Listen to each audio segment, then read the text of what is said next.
Amnesty International, an organization that a lot of you, my viewers, are already suspicious of, and for very good reasons. Well, with their connections to imperialism and neoliberal agenda, while masquerading themselves as the world's most trustworthy human rights organizations.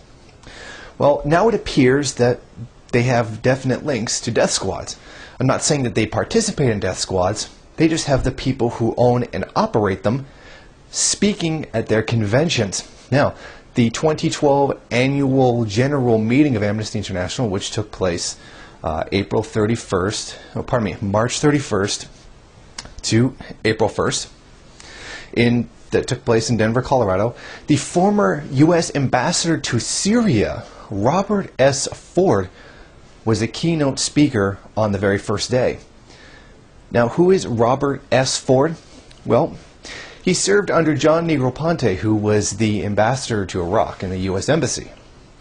And he was also a former ambassador to Honduras, where he helped train and fund anti-leftist guerrillas that went around killing people who disagreed with the government. Anybody who had even a slightly left-leaning view could possibly find themselves end up targeted by one of these anti-left groups. They slaughtered a lot of union leaders, activists, just generally anybody who was left at all was killed by these groups. And he was the guy running them, training them, and arming them.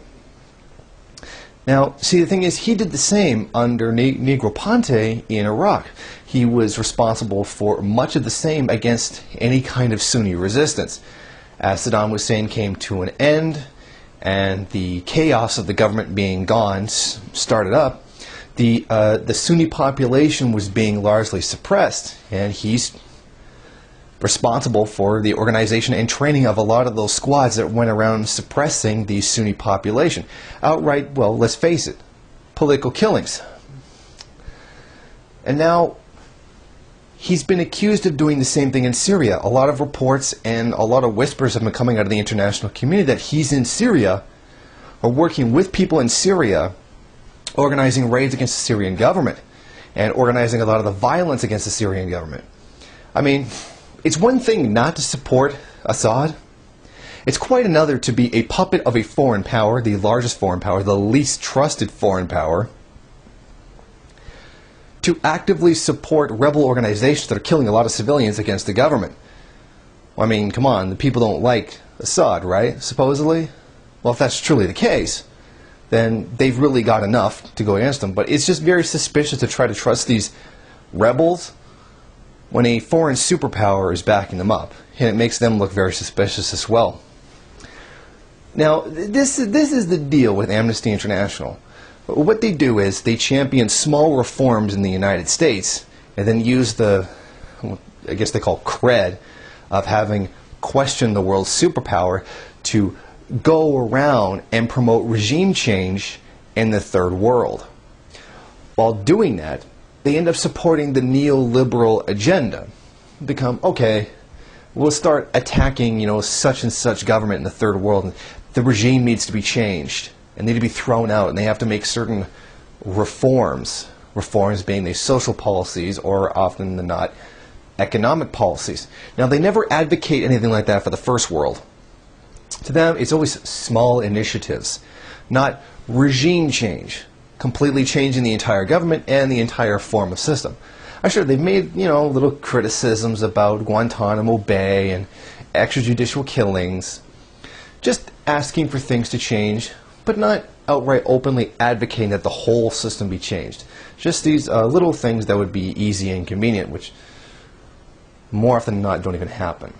And they're also very good at looking the other way when imperialism wants them to, like when NATO was bombing Libyan cities and killing thousands of people. They were just looking the other way. Another thing that they really do, that their purpose is go around and build progressive support for intervention in Syria. Well, we're a progressive organization that genuinely really cares about human rights, and we have cred because we attack the United States sometimes, although very softly. So they go around being progressives, or I like to call fake progressives, and get the hipsters and a bunch of the left to jump on their side against Syria.